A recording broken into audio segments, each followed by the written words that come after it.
Hola,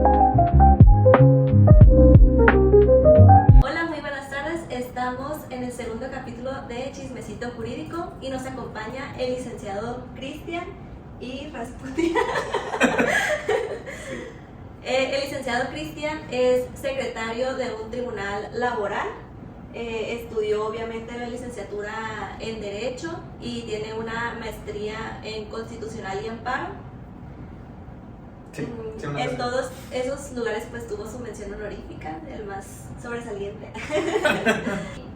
Quería hacer énfasis en esto, pues no para ser barbera ni para lavarlo ni nada, pero se me hace algo muy importante porque he escuchado muchos comentarios y pues es algo público porque el mismo consejo lo publicó, lo relativo a los familiares que hay en el Poder Judicial Federal.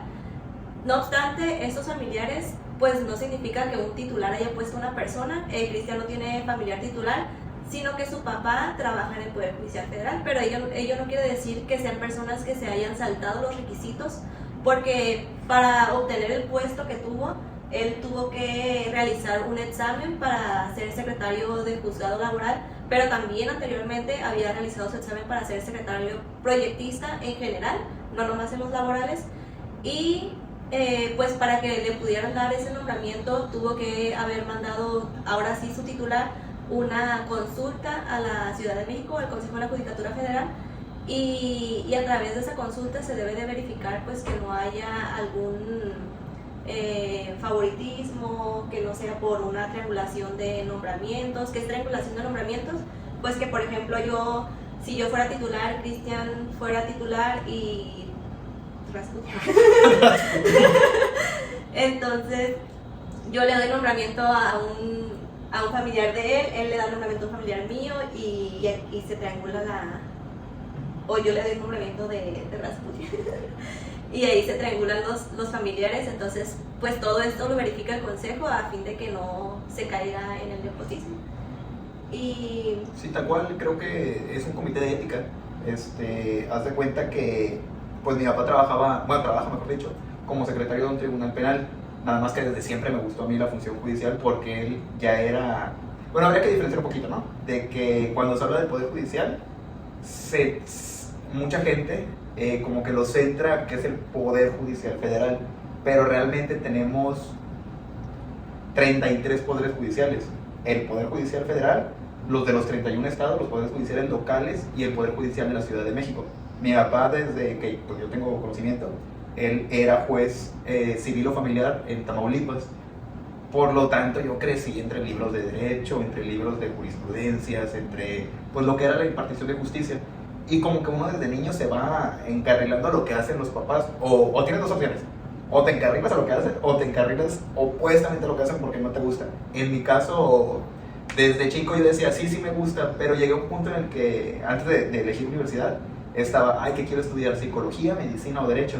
Y ya luego dije, no es cierto, o sea, toda mi vida ha sido derecho, pero yo me encaminaba a lo que era la abogacía, o sea, la postulación, pues, lo hice durante un año, el primer año de la carrera, pero me di cuenta que no me gustaba, porque o sea, cuando eres abogado, defensor o abogado de una de las partes, te debes a la parte, pues. Y podrás actuar con ética o ver qué pruebas o tal, pero realmente tus intereses van a esa parte. Y me di cuenta que siendo de la función judicial, tú no te debes ni a la parte A ni a la parte B, te debes a lo que es al derecho, a la moral, a la justicia. Y pues fue lo que me gustó y pues coincide, se ha dado mucho los ataques que te dicen de que es que hay nepotismo porque hay familiares. Ahí están cayendo en una falacia, pues en un error de argumento. El que haya familiares no te hace nepotismo. El nepotismo es aprovechar esas redes familiares para ocupar un cargo en el que no estás capacitado. Que yo tenga un familiar en el Poder Judicial no me hace que haya entrado por nepotismo. De hecho, yo entré por mera casualidad, porque una persona se rompió la pierna y ocupaban a alguien. Ahora sí, de que rómpete una pierna. Sí, como el teatro, ¿no? Sí, una persona se rompió una pierna. Yo tenía una entrevista de trabajo para hacer. Yo trabajaba de litigante en ejecutivos mercantiles. Íbamos y no me gustaba, pues, porque ibas con los pagarés a exigirle la deuda a las personas, a despojarla para embargar sus bienes. Realmente no me llenaba porque lo que estaban eran intereses económicos de una empresa de préstamos, pues. Y yo dije, ay, no me está gustando mucho esta... Digo, no es nada ilegal, pues es el dinero de la empresa que presta con intereses, pero no me gustaba y sentía yo que no estaba aprendiendo o ejerciendo lo que yo aprendí en Derecho en el primer semestre. Entonces yo me fui con un despacho cerca de Palacio de Gobierno, iba a empezar, ellos me dijeron, mira, tú lleva tus asuntos, nosotros te vamos a hacer como tus mentores, pero tú te encargas de tus asuntos. Y yo dije, va, y eso fue un viernes, me acuerdo mucho. Iba a empezar el 1 de agosto del 2013 en el despacho, pero ese viernes, terminando la entrevista literal, me hablaron y me dijeron, oye, fíjate que una persona se rompió una pierna, nos urge tener algo porque pues no se puede paralizar el encontrar el puesto, se iban a quedar sin nadie. Antes no se ocupaba lo de que ya tuvieras que ser licenciado en Derecho. Sí, eso fue en el 2020. Te fallo, la verdad, se me hace que fue en 2020, 21, ¿no? 2021 con la reforma del Poder Judicial, la del exministro Arturo Saldívar, que según yo fue en junio de 2021 o 2020, te voy a fallar ahí el año. Pero antes se llamaba, incluso no se llamaba el mismo puesto, ahorita se llama oficial judicial, antes se llamaba oficial administrativo. Yo entré como oficial administrativo por la persona que se rompió la pierna. Ya le cubrí ahí, no me acuerdo si fueron 1 mes o 2 meses, te fallaría la verdad, pero me gustó mucho pues la función. Entonces yo me quedé ahí, y mi primer titular fue un magistrado que se llamaba magistrado Ramírez, a quien un saludo si llega a ver esto, ojalá sí. Y él me permitió, a pesar de que se me acabó el nombramiento, porque pues ya regresaba la otra persona, yo le dije, ¿sabe qué? Esto es lo mío, a mí me gusta mucho. Obviamente pues estaba sin nombramientos, vamos a llamarlo sin contratos, pues para las personas que no conocen de adentro. No me pagaban, pero como yo estaba estudiando, yo le decía, ok, mi horario era quebrado, yo iba de 7 a 9 en la mañana en la universidad, y de 3 a 9 de la noche, o 3 a 8, dependía del semestre. Entonces yo salía de la escuela a las 9 de la mañana, me iba sin nombramiento, el magistrado me permitía pues aprender. Realmente era como, vamos a llamarlo, él me lo dijo muy claro, no eres meritorio porque la figura estaba prohibida, pero decía, si tú quieres venir a aprender, dijo, adelante, no tienes obligación de venir a tal horario, no tienes tal. Pero yo dije, pues es lo que te sirve, porque si estás trabajando desde un inicio, era como una simbiosis pues. Lo que estaba estudiando me servía para trabajar y lo que estaba trabajando me servía un montón para la licenciatura. Mi materia favorita en la licenciatura fue Amparo y Derecho Laboral, curiosamente. ¿Por qué? Porque siento que fue donde me metí acá y donde yo dije, oye, esto está bien interesante, pues. Y ya como, digo, no es por hablar de mí, pero como bien dices, pues, o sea, me he interesado en estudiar lo que es la maestría en Derecho Constitucional y Amparo. Tuve mención de excelencia en las dos, tanto en la licenciatura como en la maestría. Tengo 2 especialidades donde en las 2 también salí muy alto, pues en la de formación de curso básico de formación de profesores y secretarios, ese fui el lugar más alto, pues, y en el de la especialidad laboral también fui, bueno, ese ya es más nacional, pero sí me fue bien, pues, y me he estado yo sé que la crítica iba a ser eso, de que tienes familiares. Por eso yo dije, ok, yo no entré por mi familiar, ¿cómo lo demuestro? Porque mi familiar también es una persona que sabe mucho y que mucha gente le tiene respeto por sus conocimientos. Le dije, yo no quiero que me ubiquen como el hijo de tal persona. Entonces me puse a estudiar, pero ya íbamos platicando de esa parte más a profundidad. Pero sí, pues que se sepa la diferencia entre lo que es el nepotismo. No es sinónimo de tener familiares. Nepotismo es aprovecharte de las redes familiares para ocupar un puesto en el que no estás capacitado. Sí, incluso a mí me ha tocado que, por ejemplo, hermanos, que porque un hermano le dice a otro, oye, se abrió una oportunidad, y es porque aunque las convocatorias se publiquen en la página de internet y para todas las personas, no todas las personas están al pendiente, entonces más como que se da más de que pues ahí te champitas. Sí. Y pues sí, cuando yo entré a hacer mis prácticas, el licenciado Cristian estaba en ese puesto de oficial administrativo, y pues aún y cuando estaba con un puesto que era administrativo, él ya se desempeñaba realizando sentencias porque ya tenía mucha experiencia. ¿Cuánto tiempo tienes trabajando? Yo creo que unos 3 años, ¿no? Más o menos. ¿Cuándo entraste tú? En el 17. Yo entré el 1 de agosto del 2013, es decir, 4 años. Y aún y con un puesto administrativo, él ya se desempeñaba haciendo sentencias que obviamente eran revisadas por el secretario y después por el titular, pero hacer sentencias es una labor muy, muy importante, que pues más o menos ahorita les explicaremos en qué consisten las sentencias. Y pues aquí yo tengo la evidencia. Aquí está el licenciado Cristian saliendo de la licenciatura. Sí. Y aquí está saliendo de la maestría. Y esta es de la licenciatura también, ¿verdad? Sí, esta es de la licenciatura y estoy con el antiguo jefe de la Comisión Nacional de Derechos Humanos de aquí del Estado, el maestro José Álvarez Ortega. Y esta es de la maestría. Estoy con mi birrete y con mi toga. Porque aquí tenemos muchas evidencias. Entonces, Cristian, estas sentencias con las que colaborabas, pues tenías el título en Derecho, que es lo que no te permitía acceder al puesto de secretario. Pero después de obtener el título, tuviste que cursar el curso de secretarios, que ya con la licenciada Fedra, más o menos en el video pasado lo comentábamos que era un curso de 1 año, que tenías que ir cursando diferentes materias, que tenías que ir aprobando exámenes, y en cualquier examen que te quedaras a medias de que en marzo no lo pasaste, pues vas para afuera, aunque puedes hacer extras, ¿verdad? Sí. O si en noviembre, ya que llevabas todo el año y no pasaste el examen y no pasaste el extra, pues ya perdiste todo el año. Y pues no me llama la atención que hayas dicho de que te fue muy bien, porque la verdad que el licenciado Cristian es muy aplicado. Todos queremos ser licenciados. ¿Y hasta cuándo tuviste oportunidad de ser secretario? Mira, es que está curioso.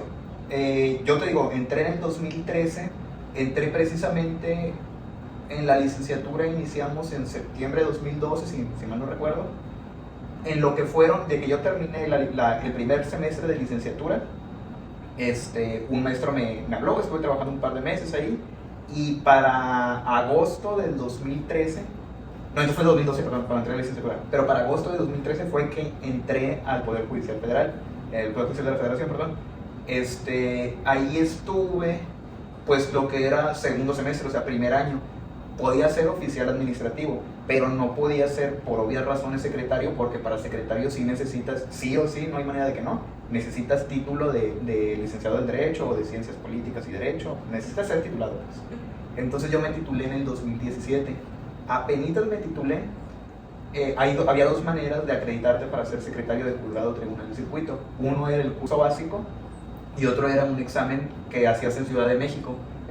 O sea, el curso era como, vamos a llamarlo, los contratos laborales de capacitación y adiestramiento, o el de contrato a prueba. El del curso básico te enseñaba o sea, era un curso de 1 año, te enseñaba las cosas que necesitabas para hacer un examen y ver si lo aprendiste. Y la otra vía, que era el examen, es, tú dices, yo ya lo sé y voy a aplicar un examen para demostrar que lo sé. No sé si me explico la diferencia. Ok, cuando me titulé en el 2017, yo hice un examen para ingresar al curso básico, pero en ese examen pasamos 5 personas, se ocupaban 10, entonces no se abrió el curso aquí en Culiacán. Yo después, al siguiente año, en el 2018, volví a hacer el examen para entrar al curso básico. Quedamos 7 personas, ahí bajaron como la categoría, que dijeron 7, apenas alcanzamos el mínimo y dijeron sí se abre. De hecho me gustó mucho ese curso de 1 año, porque básicamente teníamos... para ti, ¿no? Ajá, sí, normalmente son cursos de 50 personas, en Ciudad de México de 100, 200, y aquí era de 7, era muy particular, casi tenías clases privadas con jueces, con magistrados, con secretarios, estuvo muy padre, pues. En el Inter, pero ya me habían ofrecido como de que, oye, si lo pasas de aquí a 1 año, pues te damos un nombramiento porque pues sabemos del trayectoria, etc. Bueno, entonces yo pasé el examen, pero hasta dentro de 1 año iba a poder hacer la acreditación, porque pues tenía que pasar todo el curso y aprobar todas las materias. Entonces, entre lo que yo hice en enero, creo que iniciaron las clases, noviembre, diciembre, enero, no me acuerdo muy bien. Luego salió un examen extraordinario y yo fui a hacerlo, pues, y lo pasé, ahí en Ciudad de México. Me acuerdo que estaba bien nervioso, estuve estudiando como pegándole los 3 meses, pero de que yo salía de la escuela, bueno, es que enseguida estudié la maestría, pero salía de la escuela a trabajar, y en las noches, como 3 meses sí dormí bien poquito, pues como 4 o 5 horas, porque era me hacía un montón de café y de estar estudiando, me perdí varias fiestas, varias cosas, pero de que yo sabía que tenía la meta, pues, de lo del examen. Entonces ya me fui para allá a Ciudad de México, hice el examen, y cuando estaba en el curso, pues yo ya tenía la acreditación, pero dije, el curso está tan bueno, porque éramos 7, que dije, pues ya obtuve lo que ocupaba, que era la acreditación, pero de todos modos, pues voy a tomar el curso porque va a durar 1 año, pero es un año de clases gratis, pues, porque las clases del curso básico es una especialidad que las especialidades cuestan. La Escuela Federal de Formación Judicial es gratuita, pues, y no es nada más para los del Poder Judicial, como se cree erróneamente. Yo tuve compañeros, éramos 4 del Poder Judicial y 3 compañeros litigantes, muy buenos, por cierto. Incluso personas que son litigantes y que después del curso ingresan al Poder Judicial porque les fue muy bien, y pues si tuviste a lo mejor 20 o... Yo creo que tienes más de 20 maestros, ¿verdad?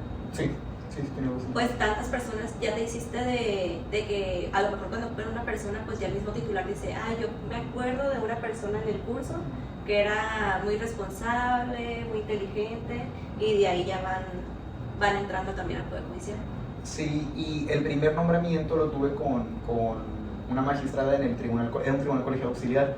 Lo tuve cuando estaba estudiando el curso básico, porque como te comento ya tenía el examen de acreditación. Entonces sí, la verdad, sí estuvo medio pesado porque era ir a las clases en la mañana, el primer nombramiento, y tú podrás acreditar y podrás pasar y saber lo teórico y lo práctico, pero el día que te avientan una secretaría y saca estos asuntos y saca esta cuenta, sí me andaba muriendo loquito, pues. Sí, te vuelves a... sí, pero sí, mi primer nombramiento fue de unos meses, de un licenciado que se fue para Guadalajara. Yo lo estuve cubriendo, ya regresó, ya estuve sin nombramiento.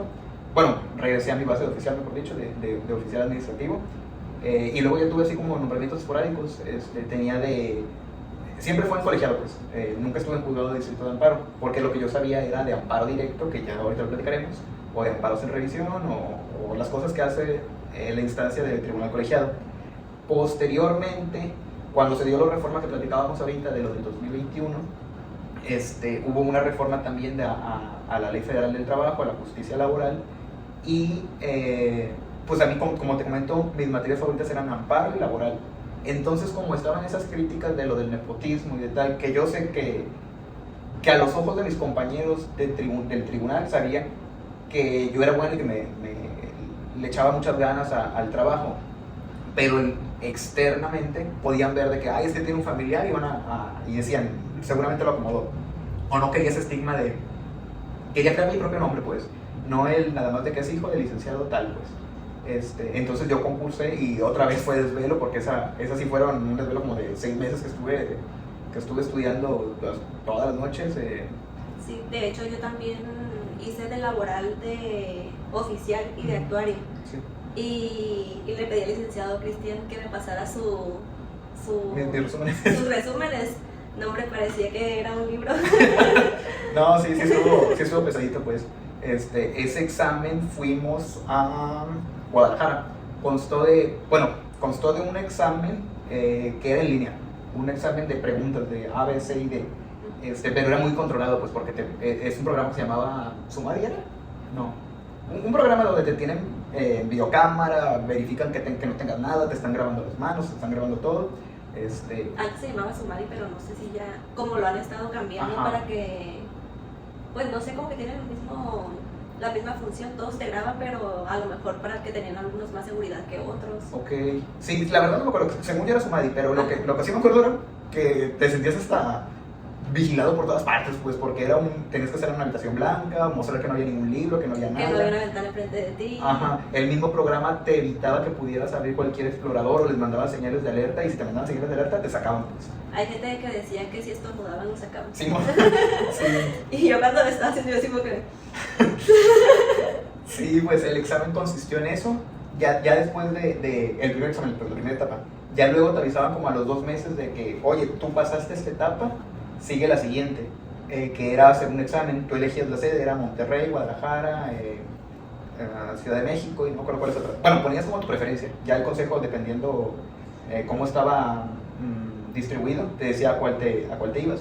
Entonces, varios compañeros, varios amigos de aquí, pasamos la primera etapa, que tenías que pasarlo con 80%, si mal no recuerdo, mínimo, y pasaban los más altos, pues. Y ya nos mandaron de que tú tienes que ir a hacer el examen a tal fecha en tal lugar. A mí me tocó hacerlo en Guadalajara, Jalisco, o Zapopan, no me acuerdo, creo que es Zapopan. Y ya fuimos para allá. Te lo tenías que costear tú, pues no es como que te digan haces el examen y ahí te van una partida para que compres los boletos. O sea, tú tienes que saber cómo llegaba. Lo único que te daban era de que te daban el permiso del día para no asistir a trabajar y ir a hacerlo. que hay gente que dice, no, no me siento como que estudié bastante, mejor no voy y no gasto. Sí, conozco muchas gentes que, por ejemplo, los de jueces han ido una y otra vez y siempre es un gasto, pues, de el hotel, el avión, el camión, y normalmente el avión porque es de un día para otro, pues. Pues ya estuvimos allá.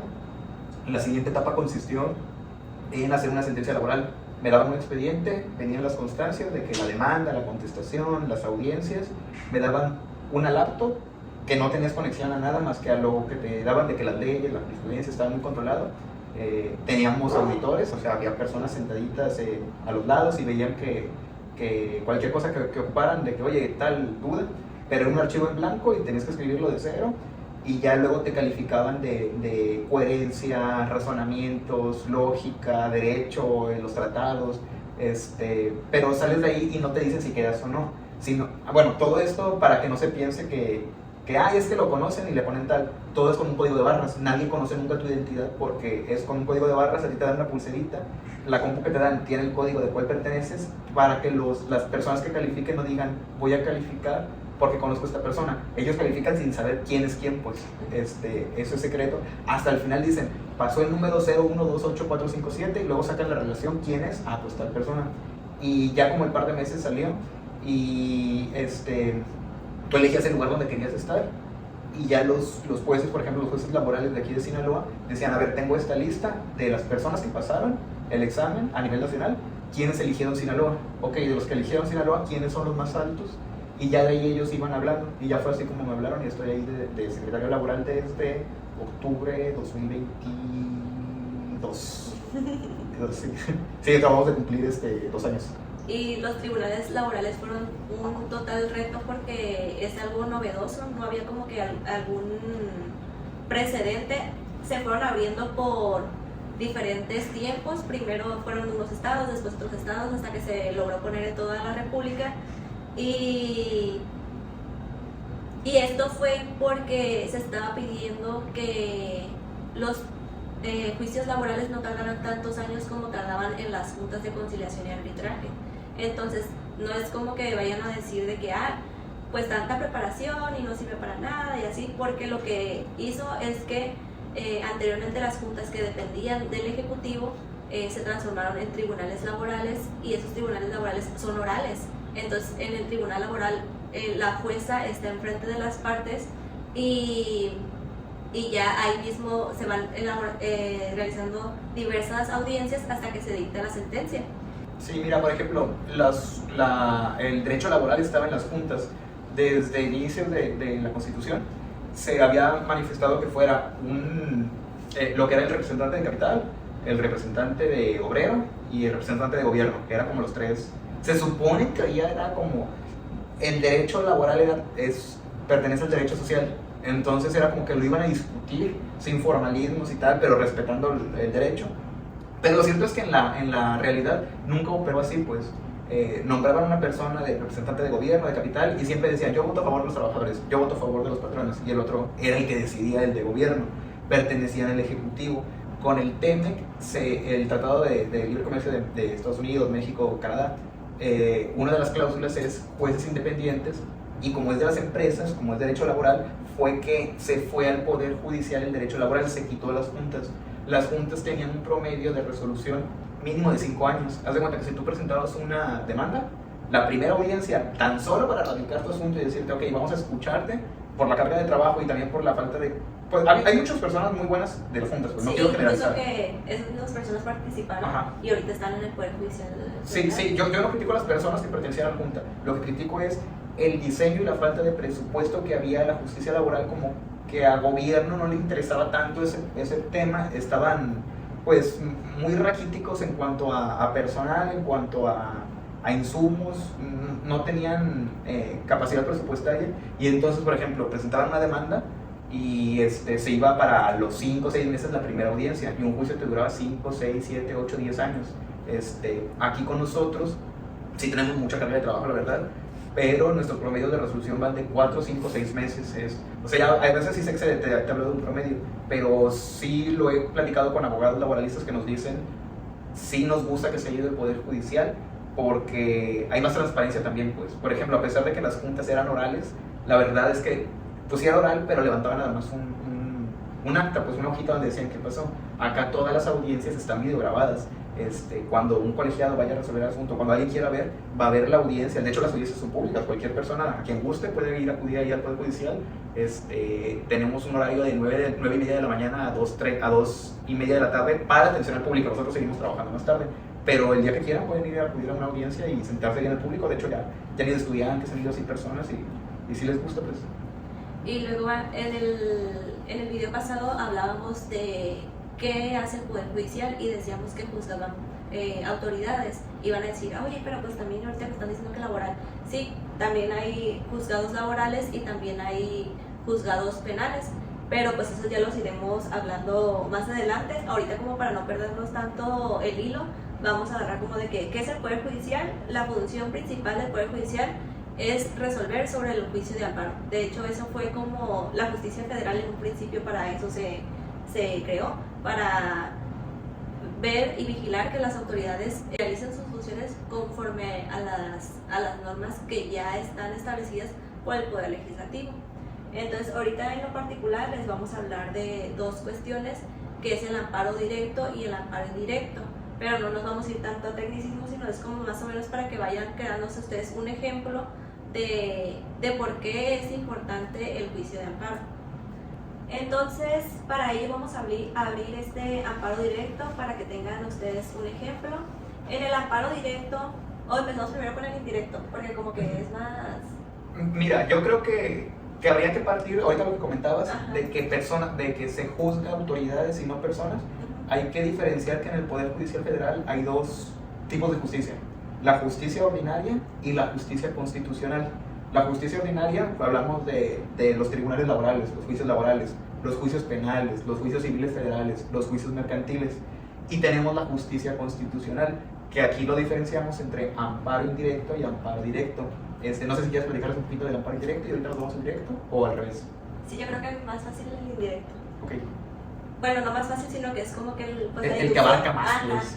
Sí, por ejemplo, en el amparo, vamos viendo primero qué es el amparo. El amparo es un juicio de derechos humanos. ¿A qué me refiero con esto? ¿Qué vamos a juzgar? Es un juicio que no procede, por ejemplo, Cristian contra Yaneli porque hizo tal cosa. Lo que vamos a juzgar es un Cristian quejoso, Cristian ciudadano de México, contra tal autoridad. El titular del IMSS, el presidente de los Estados Unidos mexicanos, el gobernador del estado de Sinaloa, y pues ahí a la autoridad que se te ocurra, y vamos a ver qué le estoy reclamando. Por ejemplo, se dieron muchos durante la época del COVID, no sé si te acuerdas, había muchos amparos contra la Secretaría de Salud, contra el gobierno de México, por la omisión de no vacunar a las personas de tal rango. ¿Qué quiero decir con esto? Es un juicio Cristian, contra el Estado mexicano, no contra una persona en particular, sino contra el Estado mexicano por el acto que tú creas que te está violando derechos humanos. Ya una cosa es que ese es el juicio. Ya si es procedente o improcedente, si tengo la razón o no tengo la razón, esa es otra cosa que vamos a ver ya en el proceso del juicio. Pero por lo pronto, a términos sencillos, eso es un juicio de amparo. Un procedimiento donde se escucha al quejoso, al gobernado, a quien se siente afectado, se escucha a la autoridad de cuál es la razón de por qué sí o por qué no el acto reclamado. El acto reclamado es como de lo que me quejo. Por ejemplo, imagínense que ustedes están en su casa, les llega un gobierno, ya sea federal o estado, y les dice, oye, tu casa la tenemos que demoler porque vamos a construir aquí una carretera o algo, pues. Tú dices, oye, pero es mi casa, ¿a quién demando? Al estado, pues. Y lo que se hace, ese es el acto reclamado, la orden de que van a derribar tu casa. Entonces, lo que quiero dejar claro es, yo contra el Estado va a responder si es cierto o no es cierto que di esa orden en primer lugar, y ya después, si sí es cierto, y lo hice por estas razones. Y ahí lo que tenemos que tener en cuenta es, por ejemplo, que ya exista una afectación a una persona en específico. Por ejemplo, yo no podría ir y porque digo, ya demolieron la casa del de enseguida, me imagino que a mí también me la van a demoler. No, es hasta que ya tienes una orden, ya tienes un acto de autoridad que te está diciendo, ya sigue tu casa. Y eso es de que yo principalmente tengo que tener una afectación directa de ese acto de autoridad. Y tal cual, mira, por ejemplo, hay dos tipos de amparo. lo que es el amparo indirecto y el amparo directo. Ahora van a decir, ¿por qué se llaman así? Lo que pasa es que antes, el amparo indirecto vamos a decir que procede contra actos, así en general. Habrá unas causas de improcedencia, pero ese es otro tema.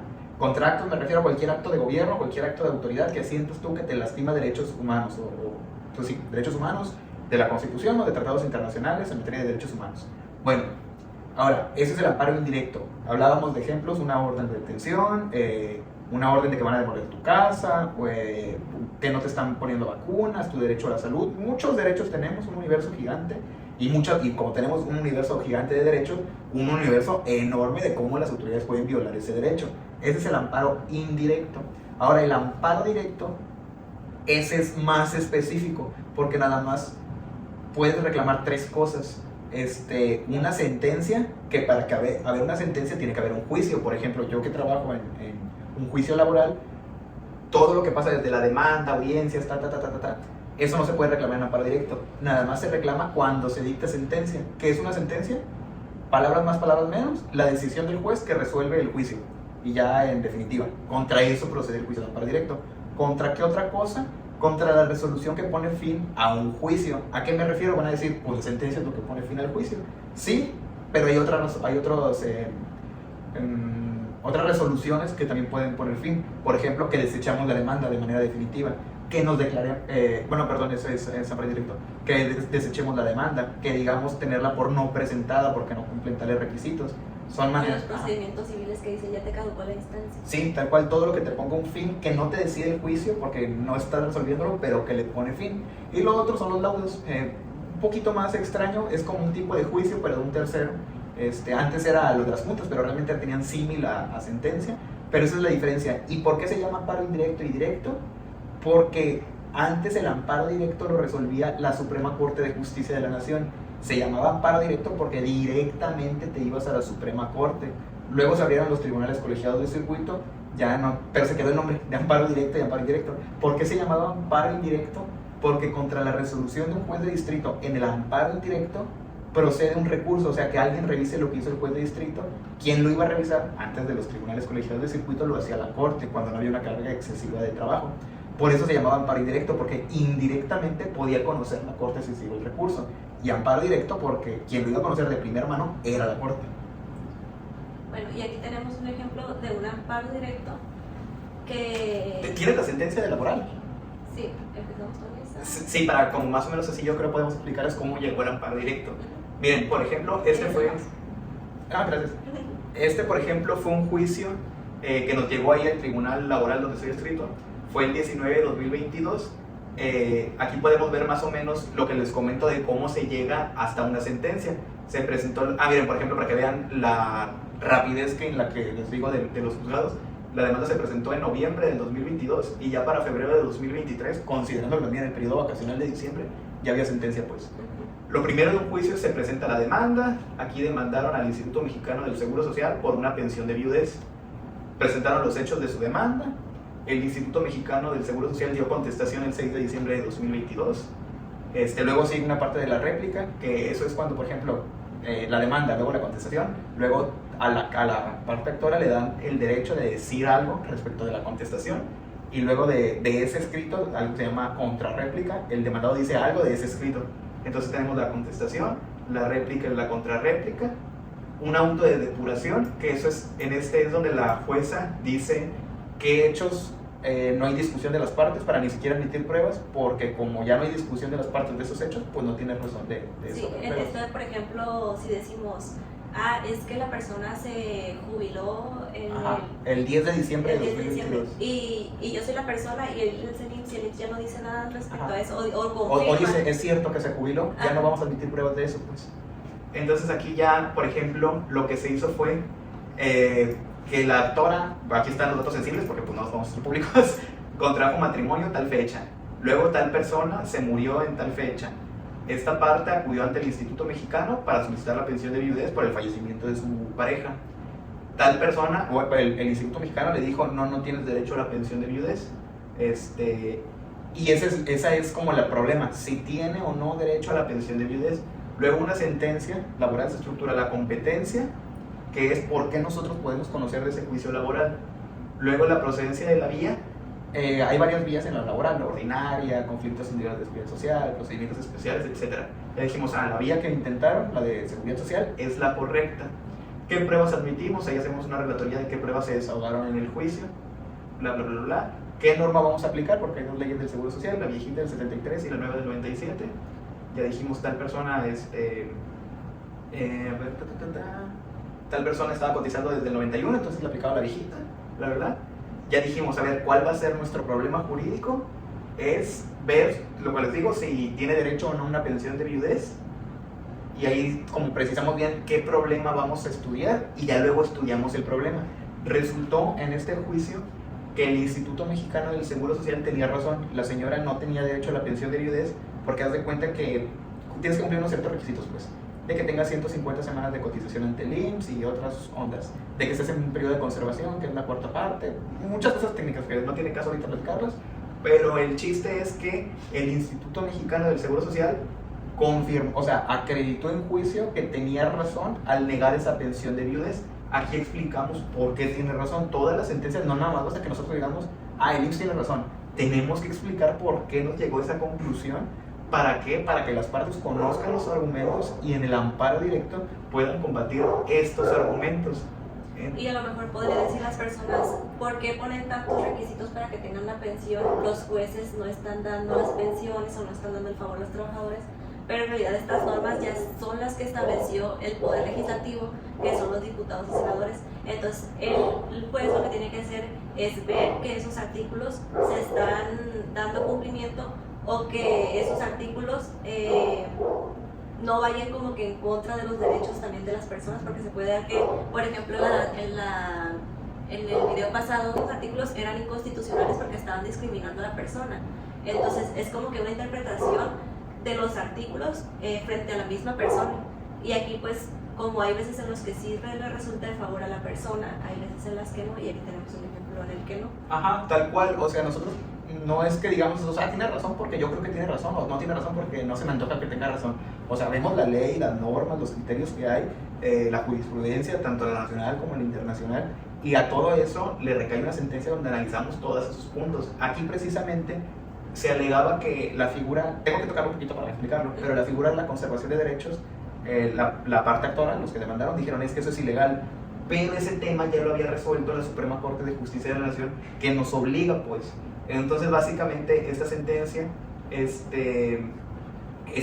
se basa en la negativa, en decir que no tiene razón, en que ya había una jurisprudencia de la Suprema Corte de la Segunda Sala que nos dice que para que proceda la pensión se encuentra condicionada, o sea, para que proceda esa pensión a que la muerte esté dentro del periodo de conservación de derechos, y no fue el caso. Por eso es que dijimos, ¿sabes qué? No estaba dentro del periodo de conservación de derechos, entonces tenía razón el IMSS, no podía otorgar esa pensión.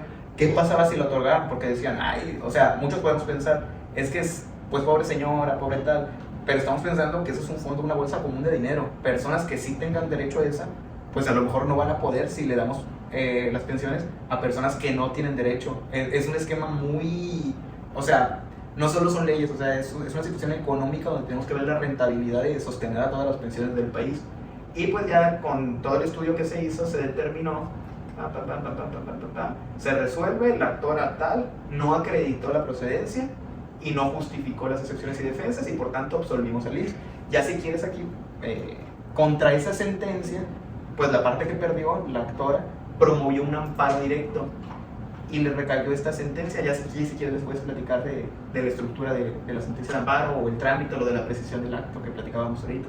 Sí, pues ya ahora sí, el acto reclamado, a diferencia del amparo indirecto, que es una autoridad como por ejemplo un policía, el gobernador, el presidente, el jefe de pensiones, etc. El del ayuntamiento, cualquier autoridad. Aquí no puede ser cualquier autoridad, sino que tiene que ser un tribunal, porque en el directo, pues como decíamos, lo que se va a reclamar es la sentencia. Y aquí hay como que yo tengo una duda, Cristian, a ver, ¿tú qué opinas? Dime. Lo que pasa es que hay personas que ponen que como autoridad responsable, por ejemplo, está el segundo, pero bueno, es que aquí no hay otra autoridad, pero por ejemplo, cuando es un juzgado penal, hay juzgado penal de primera instancia. Ajá. Y después recurren eso ante una sala, que son también 3 magistrados, pero que son del fuero común, y ellos le revisan. Entonces, después de esa sala, ya se brinca ahora sí a un colegiado que es del Poder Judicial Federal. Entonces, hay personas que ponen que también señalan como responsable a la ejecución del acto. Ok, eso no es necesario, la verdad. ¿Por qué? Porque el amparo directo lo que procede es la sentencia, pues. O sea, solo es ese acto, la sentencia, y no la pueden haber dictado varias personas, la dicta una, que es, bueno, o un órgano, pues, un tribunal. Sí, me tocó muchas veces que ponían esa y su ejecución, esa y su ejecución. La ejecución no procede del amparo directo, procede del amparo indirecto. No tiene caso ponerlo. ¿Y por qué? Porque si tiene razón respecto de la sentencia, ya no se va, o sea, ya lo que sigue en adelante, que es la ejecución, se va a caer por sí mismo. Sí. Ahí hay otra figura inmiscuida que es la suspensión, pero pues es un poquito, yo creo que ahorita no tiene mucho caso porque es todo un tema, pues, en suspensión en amparo directo, indirecto y así. Bueno, a lo mejor y sí les puede servir. Bueno, sí. Porque es tan importante, o sea, también porque tú dices, no, pues ya me voy yendo a todas las instancias y pues todo el tiempo que estoy perdiendo, ya pasaron 3 años y todavía no he tenido justicia y pues si es una persona que, por ejemplo, le iban a demoler su casa, pues en los 3 años ya le iban a demoler la casa. Entonces la justicia federal y el juicio de amparo tienen una función muy importante, que es la suspensión, y esa suspensión le dice a la autoridad, oye, espérate, y eso es muy importante y es de las razones más importantes que tiene el amparo, porque así ya estás protegiendo a la persona de un acto que pues que si se la demolen, pues ya para qué tiene efecto ese juicio. Sí. En este caso, por ejemplo, particular de como la sentencia era absolutoria, no podríamos dar la suspensión porque no le vamos a dar un derecho que le negamos en la sentencia, pues. Pero bien, como lo dices, la suspensión tiene como más cabida en el amparo indirecto. También en el amparo directo, por ejemplo, tipo si hubiéramos condenado y quien se fuera es el IMSS, o sea, que hubiéramos dicho, es que sí tenía razón y tenía que dar la pensión de viudez.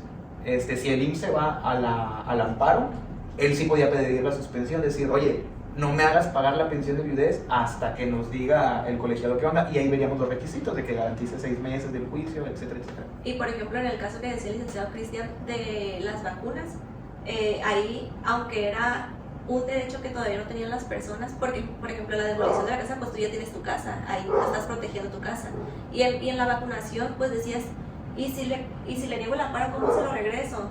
Pero también hay una figura que dice, tenemos que hacer un análisis de que es muy importante, que si a lo mejor si no le doy la vacuna, pues la persona va a fallecer, y si se la doy, pues ya ni modo. Sí, se llama la apariencia del buen derecho, es la figura de... Entonces aquí, por ejemplo, es un amparo directo y ya va ya la autoridad responsable es un juez, y esto pues quiere decir que pues no lo que diga un juez es algo definitivo, sino que se puede ir revisando en otras instancias. Y el acto reclamado pues es este laudo. Aquí ellos lo dijeron como laudo, pero realmente era sentencia, nada más que los actores dijeron laudo. Ok, porque pues aquí se hace una transcripción para que no vaya a haber como que hay ningún error, y pues es la sentencia del 27 de febrero. Y pues también se fija la competencia del tribunal colegiado, y bueno, en el tribunal colegiado es un procedimiento más breve, solamente ya no se van a desahogar pruebas ni nada de eso, porque ya todo eso se ve conforme se realizó en el acto reclamado. Ya solamente se va a revisar lo que ya sucedió, ya no puedes ir con los magistrados y les vas a decir, oye, fíjate, aquí ya traigo unas pruebas nuevas, pero ¿qué pasó? Es que tú ya tuviste el derecho de promover, de ofrecer esas pruebas, y la contraparte ya tuvo el derecho de contradecirlas. Entonces se estaría vulnerando a la contraparte, porque se tendría que dar otra vez otra vista, y ya no sería como que una revisión, sería otra oportunidad para realizar una valoración, un análisis. Entonces el amparo ya no es otra oportunidad, es una revisión a lo que ya sucedió. Tal cual, lo único que van a hacer es, van a ver nuestra sentencia, la parte quejosa sí se llama, pero la parte inconforme, vamos a llamarle, te dice, oye, yo creo que esta sentencia está mal por esto, esto y esto, o incluso pueden atacar cosas del procedimiento, de que no me admitieron tal prueba, pero ya no pueden ofrecer otra cosa, porque lo único que se va a revisar es el expediente que ya se formó, pues. Y aquí el trámite es muy breve. Por ejemplo, en el marzo del 2023 se presentó la demanda y aquí se está lo único que hace el colegiado es notificar a las autoridades, y ya si alguna autoridad o la contraparte realiza amparo adhesivo, pero que no está trayendo cosas nuevas, solamente dice yo quiero que se continúe con esa sentencia que ya emitió Cristian, con la sentencia que ya emitió Cristian, por eso, por lo otro, pero ya no trae cosas nuevas. Entonces solamente es eso, ya no se hace otro ofrecimiento como ya lo había dicho. Y el turno, ¿dónde está el turno? Está arribita, los puntos de turno aquí. Ah, ok, en mayo, o sea, en marzo se Nada más presentó. que fue por auxiliar, o sea, todavía se lo remitieron a alguien más por la carga de trabajo, pero sí fue muy rápido pues el procedimiento. Y ya se dice el colegiado es competente por los artículos de la ley de amparo de la Constitución, y dice, ¿existe o no existe el acto reclamado? Pues aquí como ya la jueza laboral pues ya tuvo que ver enviado los audios, la sentencia, todo eso, pues ya dice, no, pues sí existe el acto reclamado. La temporalidad pues son 15 días después de que se emite la sentencia para presentar la denuncia, la demanda. Y aquí viene otra vez la fijación de que no es obligación pues Sí. transcribir, porque antes se utilizaba de que para que todavía hubiera una fijación muy concreta se volvía a transcribir todo lo que decía la parte que promueve el amparo y también en la sentencia. Y aquí viene una pequeña parte de los antecedentes. Ahí hicieron como un tipo de resumen de la demanda, la contestación, tal, lo que habíamos visto ahorita. Y aquí es en el estudio, pues fijan más o menos lo que presentó lo que dijo la quejosa.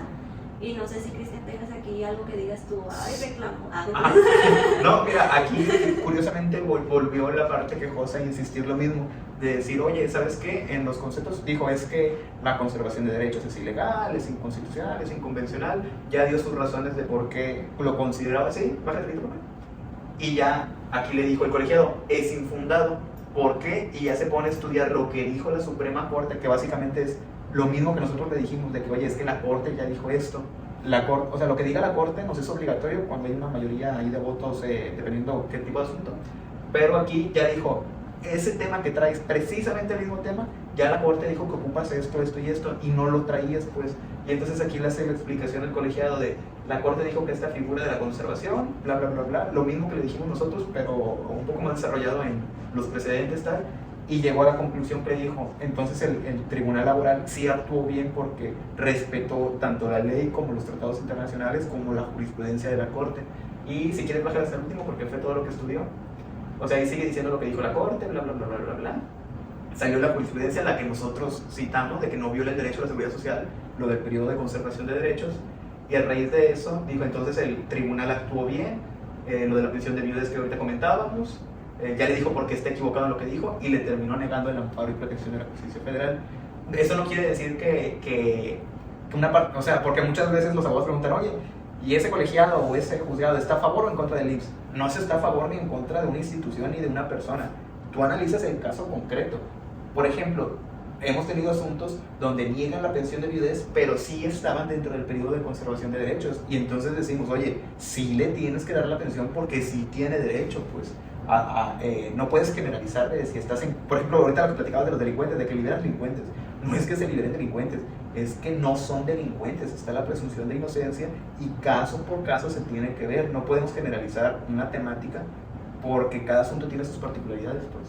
Sí, y aquí por ejemplo, ya en el video pasado comentábamos que pues la jurisprudencia es obligatorio para nosotros porque así lo precisa la ley de amparo, y pues es muy importante que prestemos atención a qué personas se van a designar en la Suprema Corte, porque lo que diga la Suprema Corte va a ser obligatorio para todos hacia abajo.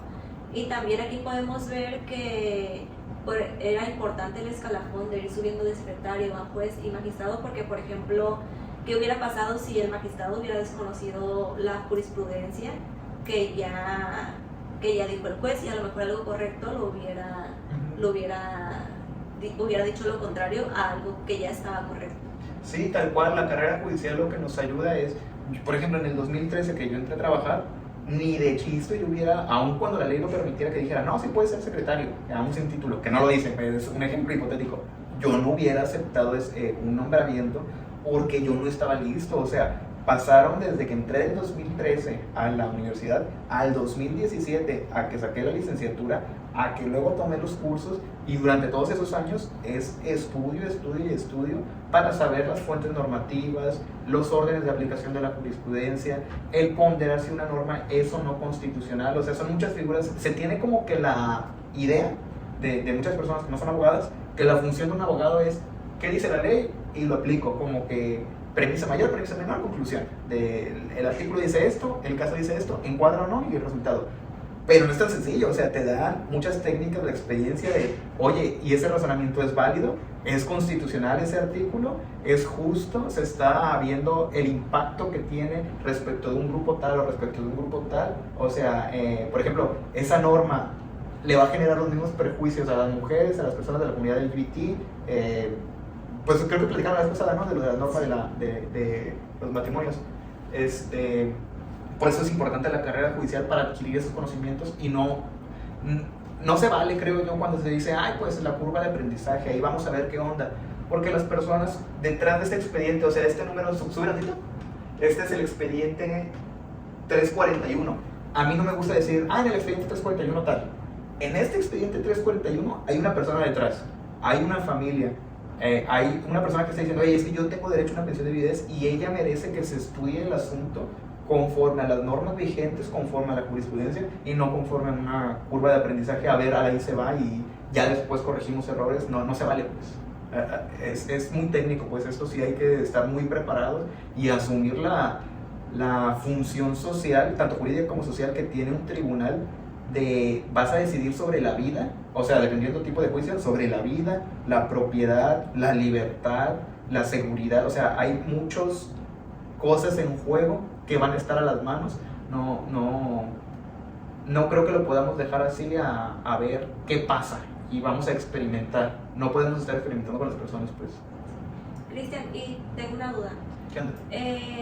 Por ejemplo, que también en la licenciada Fedra del video pasado también era sobre una pensión, porque aquí se fueron en un tribunal, ante un tribunal laboral, y en el de la licenciada Fedra en directo. En indirecto. Mira, lo que pasa es que erróneamente se tiene la idea que tú solo tienes una vía.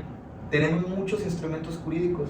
De un mismo asunto tú te puedes ir o a litigarlo a un juicio, o un juicio ordinario, me refiero, por ejemplo, tribunal laboral, o litigarlo como el amparo indirecto, o ir a la Comisión de Derechos Humanos. O sea, hay muchos mecanismos que uno es excluyente de otro.